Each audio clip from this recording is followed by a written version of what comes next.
Good afternoon. If people can begin to take their seats, we'll get this briefing underway. We're very pleased to have with us today as three guests to discuss the Global Peace Index for this year. From my farthest left, we have Robert Powell, who's a senior editor and economist for the Middle East and North Africa at the Economist Intelligence Unit. Michael Shank, who is the U.S. Vice President for the Institute for Economics and Peace, and Daniel Hyslop, who is a research manager also for the Institute for Economics and Peace. I believe Mr. Shank will give some opening remarks before we open the floor to questions. Thanks. Good afternoon, and thank you for that introduction, and thanks to those of you here with us today in person and on the webcast. As I understand, folks are also watching on the webcast. So we're going to be talking in this press briefing about our 2012 Global Peace Index. We're in the 6th year. I want to start first, though, talking about the Institute for Economics and Peace and what we do in producing the Global Peace Index and, for the first time, launching our Positive Peace Index, both of which are in this fine document. Institute for Economics and Peace tries to provide a new understanding of the key drivers and measures or metrics related to peace, and also simultaneously illuminating the economic benefits that come with improved peacefulness. So we do an accounting of the total cost of violence, and interestingly in the 2012 GPI we found that $9 trillion is the cost, the economic impact of violence on the world GDP this year. $9 trillion. If we'd reduce that violence by 25%, we'd save $2.25 trillion.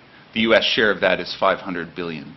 So we look at a total cost of violence, both in terms of direct and more dynamic, direct being the costs of that violence, be it medical, judicial, police, long-term, more dynamic costs related to lost productivity from that act of violence.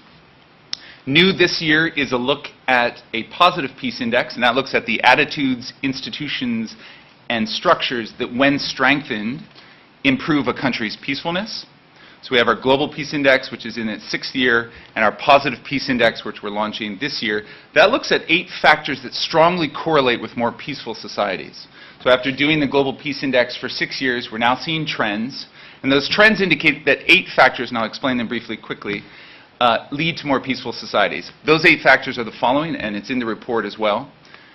Well-functioning government, sound business environment, equitable distribution of resources, free flow of information, acceptance of the rights of others, relations with neighbors, low corruption, and high education. I can repeat those again in the Q&A, but again, they're in the report. So countries that do well on those 8 factors tend to be more peaceful.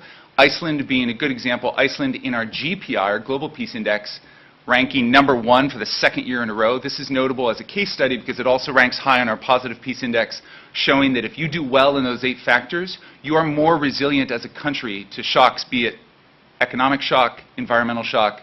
Iceland going through a financial crisis, as you know, in 2008, withstanding. Japan also ranking high in our top 10 on the GPI, being able to endure tsunami shocks, earthquake shocks. Why? Because it's strong in the Positive Peace Index. So the notable things from this year's Global Peace Index: the world has become slightly more peaceful. This is good news, stopping a 2-year trend, a downhill trend of becoming less peaceful. So the world is more peaceful this year. Cost, however, still is quite high, $9 trillion. If we'd reduce that violence by 25%, again, we'd save $2.25 trillion, which is a meaningful number given austerity cuts. Positive Peace Index, new for us this year. I've identified the 8 factors. Just want to mention one more thing before we go into Q&A.